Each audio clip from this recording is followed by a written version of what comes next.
So I had this weird dream that there used to be this guy called CM Punk or something like that, and he used to call himself the best in the world. Weird. Anyway, let's take a look at my favorite WWE moments.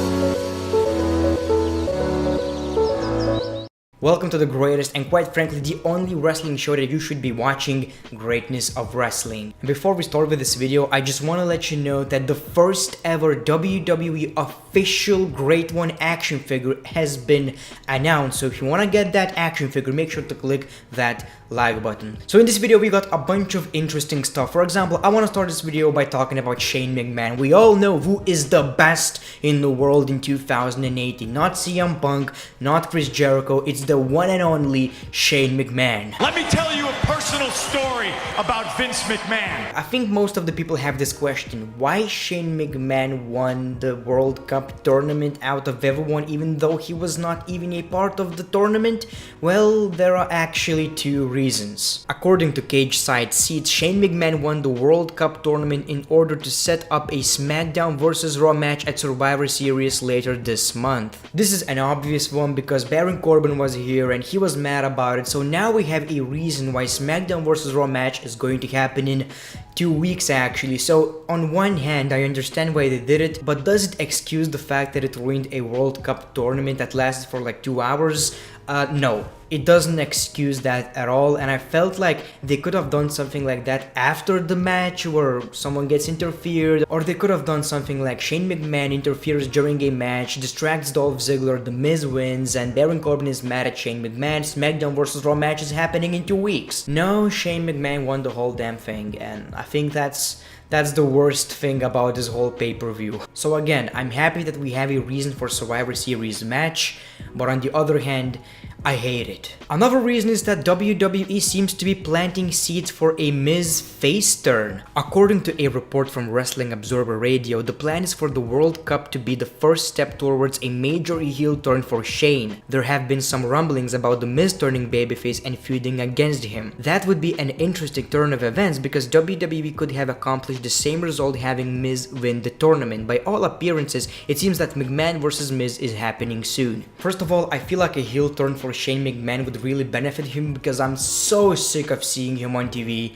He's such a generic character right now as a babyface, so first of all, I'm glad Shane is turning heel. Second of all, Miz as a babyface, do I need to remind you that? I don't know, as much as I would love to see The Miz as a babyface because I feel like that would be really interesting since he's one of the biggest heels in the WWE right now, it's even hard to imagine him acting like a good guy. Then again, I don't really think he has any chance to become the WWE champion as a babyface, like zero chance, right? And the Miz vs. Shane McMahon rivalry, it doesn't even sound believable. I'm not quite sure whether it's going to happen, and I don't even know if I actually want to see this happening. The Miz is too weak to face the best in the world. And now Shane McMahon is going to win the WWE Championship. More to come from the brash and brazen Shawn's Entertainment. I keep it prolific, consistent, and dedicated. Remember that other weird tattooed guy called CM Punk, CM Pancake, whatever the case may be. So he was the longest reigning WWE champion back in the day, but if AJ Styles holds onto the WWE Championship until the Royal Rumble, he will pass CM Punk's title reign of 434 days. It's weird because I thought that Shane McMahon was the longest reigning WWE champion, so I'm kind of confused, but either way, AJ Styles is going to be the longest reigning WWE champion of the modern era. And the question we all have right now, is it to make sure that WWE Championship is prestigious? Is it to make sure that AJ Styles looks credible? No, it's probably just because WWE doesn't want CM Punk to be the longest reigning WWE champion of the modern era. As much as I like AJ Styles, he's one of my favorites of all time. His title reign was so lackey.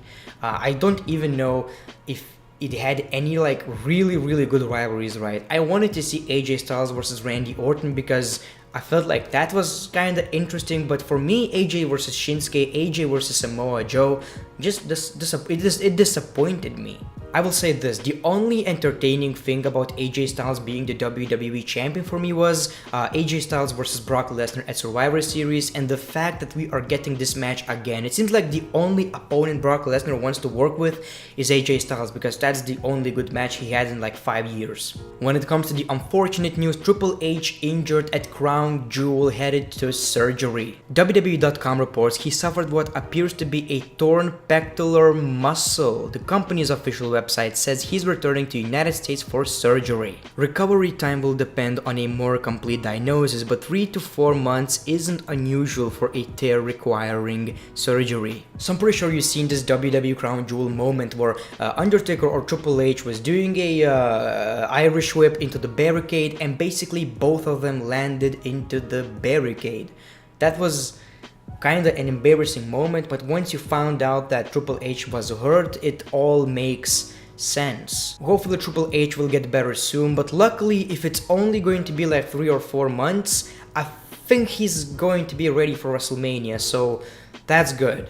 Another rumor going around is that Vince McMahon totally lost interest in Daniel Bryan. In many people's eyes, Daniel Bryan is a mid-carder, but he's not getting paid like one. People are saying that Vince McMahon is only paying him that amount of money because he doesn't want Daniel Bryan go to different places, but at the end of the day, he also doesn't want to push Daniel Bryan, and one of the biggest proofs of that is because Daniel Bryan actually tapped out to AJ Styles. When was the last time a top babyface tapped out?